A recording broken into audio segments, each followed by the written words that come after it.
আচ্ছা, আমার মতো কারা কারা আছো বলো তো, যখন তখন যা খুশি খেতে ইচ্ছে করে। আমার আজকে দুপুরবেলা ঠিক এরকমই একটা অবস্থা হয়েছিল। হঠাৎ করে দুপুরবেলা ম্যাগি খেতে ইচ্ছে করছে, আর কি দেরি না করে বসিয়ে দিলাম। আমার মতো একবার বানিয়ে খেয়ে দেখো। কি নর্মালি ম্যাগি এভাবেই বানিয়ে খেয়ে থাকি। আমার ভেজিটেবল একটু বেশিই পছন্দ, তাই ঘরে যা যা ছিল আমি সব দিয়ে দিয়েছি। পেঁয়াজ, ক্যাপসিকাম, টমেটো, গাজরটা ছিল না, আর ডিমটা ছিল না, ওই দুটো থাকলে ওই দুটো দিয়ে দিতাম। তোমাদের বাড়িতে আরও কিছু ভেজিটেবল থাকলে সেগুলো অ্যাড করতে পারো, যেগুলো তোমাদের পছন্দ। তো আমার কাছে নর্মালি এগুলোই ছিল, আমি এগুলো দিয়েই বানিয়ে নিলাম।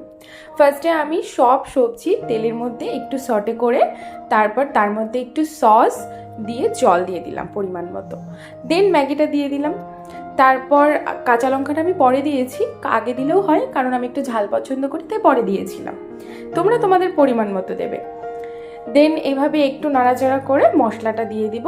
এখানে কিন্তু জলটা একটু কম ইউজ করতে হবে, যারা ঝোল খেতে